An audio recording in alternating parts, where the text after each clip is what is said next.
नमस्कार विद्यार्थी मित्रांनो, गुणवत्ता चाचणी मंथन BDS TSE अभिरूप शिष्यवृत्ती परीक्षा, इयत्ता 4थी शिष्यवृत्ती परीक्षा तसेच इयत्ता 5वी शिष्यवृत्ती तयारी परिपूर्ण होण्यासाठी आपण आज जो घटक पाहणार आहोत, या घटकाचे नाव आहे पूर्णांकयुक्त अपूर्णांक। या घटकामध्ये पूर्णांकयुक्त अपूर्णांकाचे वाचन आणि लेखन, त्याचबरोबर अंशाधिक अपूर्णांकाचे पूर्णांकयुक्त अपूर्णांकात रूपांतर, पूर्णांकयुक्त अपूर्णांकांचे अंशाधिक अपूर्णांकात रूपांतर कसे करायचे हे अगदी अचूकपणे या ठिकाणी आपण पाहणार आहोत। चला आता आपण पाहूया पूर्णांकयुक्त अपूर्णांक वाचन लेखन, त्याच पद्धतीने अंशाधिक अपूर्णांकाचे पूर्णांकयुक्त अपूर्णांकात रूपांतर करणे।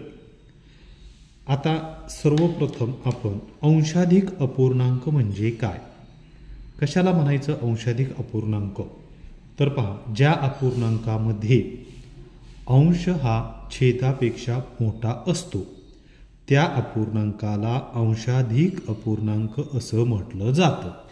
उदाहरणार्थ हे पहा, 25/12 यामध्ये हा अंश आहे आणि हा छेद आहे। याच्यामध्ये पहा, अंश हा छेदापेक्षा मोठा आहे म्हणून याला अंशाधिक अपूर्णांक असं म्हटलं जातं।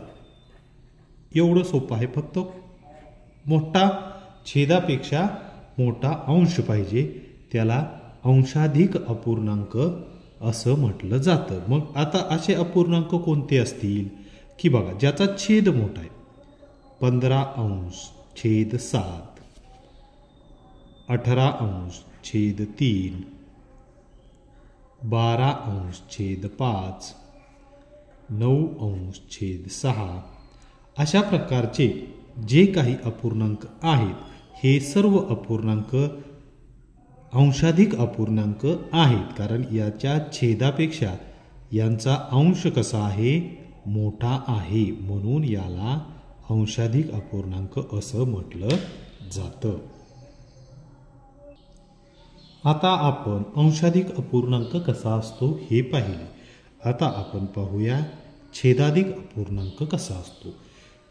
यामध्ये लक्ष द्या, ज्या अपूर्णांकात छेद हा अंशापेक्षा मोठा असतो त्या अपूर्णांकाला छेदाधिक अपूर्णांक असे म्हणतात। म्हणजे एवढंच लक्षात ठेवायचं, अंश जर मोठा असेल या पद्धतीने तर त्याला अंशाधिक अपूर्णांक म्हणायचं, आणि ज्या अपूर्णांकाचा छेद मोठा आहे, उदाहरणार्थ हे पहा, 16/20। आता आपल्याला माहिती, हा अंश आहे, हा छेद आहे, मोठा कोणता आहे, छेद मोठा आहे, त्यामुळे याला काय म्हणायचं, छेदाधिक अपूर्णांक असं म्हणायचं। आणि अशा पद्धतीचे छेदाधिक अपूर्णांक म्हणजे सर्वांचा ज्याचा छेद मोठा आहे तो, उदाहरणार्थ 7/12, 15/25, 22/48, 9/13, 5/14। लक्ष ठेव, या ठिकाणी काय झाले बघा, सर्वांचे अंशापेक्षा छेद कसे आहेत, मोठे आहे, मग म्हणून याला छेदाधिक अपूर्णांक। या दोन गोष्टीत एवढंच ठेवायचं, अंशाधिक म्हणजे अंश मोठा असणारा आणि छेदाधिक म्हणजे छेद मोठा असणारा अपूर्णांक, याला अंशाधिक आणि छेदाधिक इतक्या सोप्या पद्धतीचा हे अंशाधिक अपूर्णांक आणि छेदाधिक अपूर्णांक ओळखायचे आहेत। आता हे पहा, पूर्णांकयुक्त अपूर्णांक। पूर्णांकयुक्त अपूर्णांकच म्हणजे मिश्र अपूर्णांक, त्याला मिश्र अपूर्णांक असेही म्हटलं जातं। आता हे पूर्णांकयुक्त अपूर्णांक कशाला म्हणायचं, ज्या संख्येतील काही भाग, बघा, काही भाग पूर्णांक व काही भाग छेदाधिक अपूर्णांक असतो त्या संख्येला पूर्णांकयुक्त अपूर्णांक म्हणजेच मिश्र अपूर्णांक असं म्हटलं जातं। आता हे पूर्णांकयुक्त अपूर्णांक कसे असतात ते पाहूया। आता हे पहा, या आकृत्या तुम्हाला दिसत असतील. ही आकृती पूर्ण आहे, ही आकृती पूर्ण, ही आकृती पूर्ण आणि ही पण आकृती पूर्ण आहे. तर या आकृतीमध्ये फक्त या आकृतीचा चौथा भाग म्हणजेच पावभाग काय केलेला आहे, घेतलेला आहे. तर ह्याच्यावरून हा अपूर्णांक कोणता येईल, तर पूर्ण किती आहेत, 1 2 3 आणि 4 पूर्ण आहेत, बरोबर. आणि आता या आकृतीचा अपूर्णांक कोणता होतो आपण पाहिलं, याचा पावभागच आहे. म्हणजे याचे एकूण भाग किती आहेत, 4 आणि रंगवलेला भाग किती आहे, 1. म्हणजेच हा झाला पूर्णांकयुक्त अपूर्णांक. म्हणजेच आता याचं या पूर्णांकयुक्त अपूर्णांकाचं वाचन कसं करायचं असतं, तर हे पहा 4.1/4 म्हणजे ही काय दाखवतं, हा अपूर्णांक काय दाखवतो की 4 पूर्ण आहेत, 1 2 3 4 आणि 1 कसा आहे, एकातला पावभाग घेतलेला आहे. हे आपल्याला या आपण पाहिलं 4 गोल कसे येतं, पूर्ण आहेत आणि 5व्या गोलामधला 1/4 हा भागच रंगवलेला आहे, बाकीचे रंगवलेले नाहीत. म्हणून हा काय झाला, 4.1/4 किंवा 4.1/4 अशा पद्धतीनं याचं वाचन केलं जातं. हे पहा, याचं वाचन कसं आहे, 4.1/4 या पद्धतीनं याचं वाचन केलं जातं. आता पहा, पूर्णांकयुक्त अपूर्णांकाचे अंशाधिक अपूर्णांकात रूपांतर करायचे आपल्याला. अंशाधिक अपूर्णांकात रूपांतर करताना काय येईल, अंश हा मोठा असेल, तर हा पूर्णांकयुक्त अपूर्णांक आहे, याचा आपल्याला अंशाधिक अपूर्णांकात रूपांतर करायचं. कसं करायचं, तर हे पहा, ह्या 8नं काय करायचं, 8चा आणि 3चा गुणाकार करायचा. 8 त्रिक 24, किती आलं, 24. आणि त्याच्यामध्ये 24मध्ये हे 5 मिळवायचे, अंश मिळवायचा. मग 24 आणि 5 किती झाले, 29. तर पहा 29/8 हा काय झाला, या पूर्णांकयुक्त अपूर्णांकाचं अंशाधिक अपूर्णांकात रूपांतर झालं. आता कुठलाही घ्या तुम्ही, त्याच पद्धतीनं हा झाला. आता आपण या पद्धतीनं दुसरा एक पूर्णांकयुक्त अपूर्णांक घेऊन पाहूया.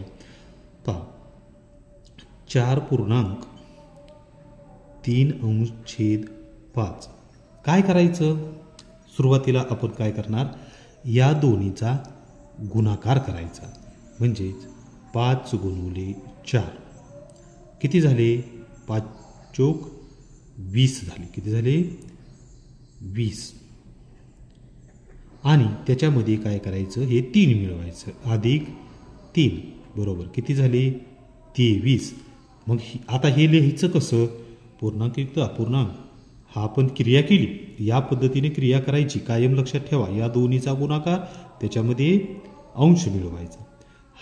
ही क्रिया केल्यानंतर अंश किती येणार, 23 आणि छेद आहे असा 5 या ठिकाणी आपण मांडायचा. झालं पूर्णांकयुक्त अपूर्णांकाचं अंशाधिक अपूर्णांकामध्ये या पद्धतीनं रूपांतर केलं जातं.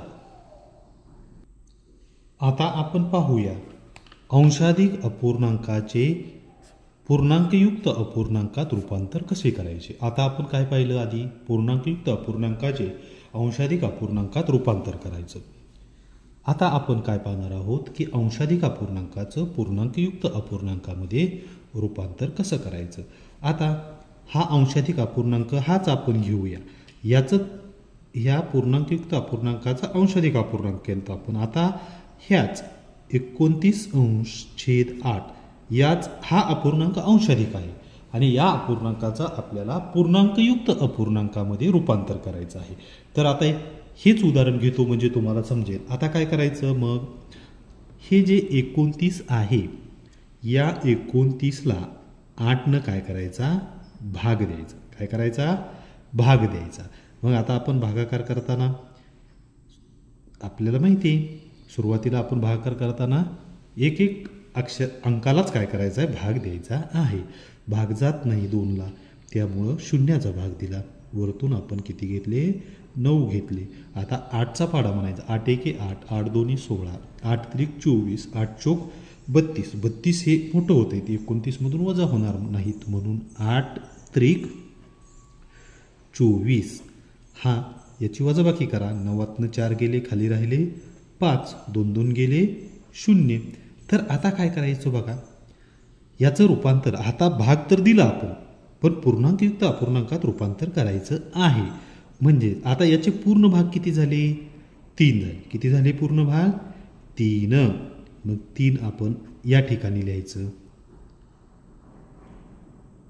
त्यानंतर शिल्लक किती राहिले, 5. ते बाकी जी राहिलेली आहे ती अंशाच्या ठिकाणी लिहायची आणि 8 भागलेला छेद हा 8 असा आहे, असा लिहायचा.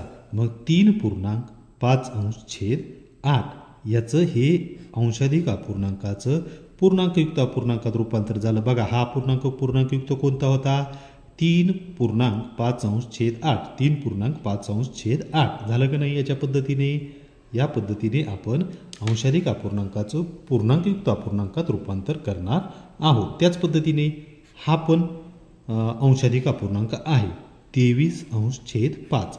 याचं पण आपल्याला काय करायचं आहे, पूर्णांकयुक्त अपूर्णांकात रूपांतर करायचं आहे. मग याच पद्धतीनं आपण करणार आहोत. 23ला काय करायचं, 5 भाग द्यायचा. भाग जात नाही म्हणून शून्याचा भाग या ठिकाणी आपण देऊया. वरतून 3 घेऊया. बघा, आता 5 एके 5, 5 दोन्ही 10, 5 त्रिक 15, 5 चोक 20 आणि 5 5 25. 25 हे मोठं होते, 23मधून वजा होणार नाही, त्यामुळे 5 चोक 20 वजाबाकी करायची. 3तनं 0 गेले, खाली राहिले 3, 2 2 गेले 0. आता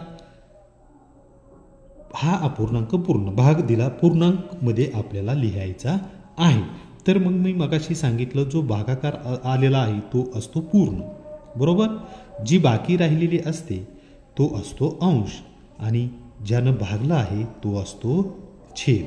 म्हणजे हा झाला पूर्णांकयुक्त अपूर्णांक 4.3 छेद 5. बघा, या ठिकाणी अशा पद्धतीनं झाला का नाही, हा अंशाधिक अपूर्णांक आहे, त्याचं पूर्णांकयुक्त अपूर्णांकात रूपांतर केलं आपण.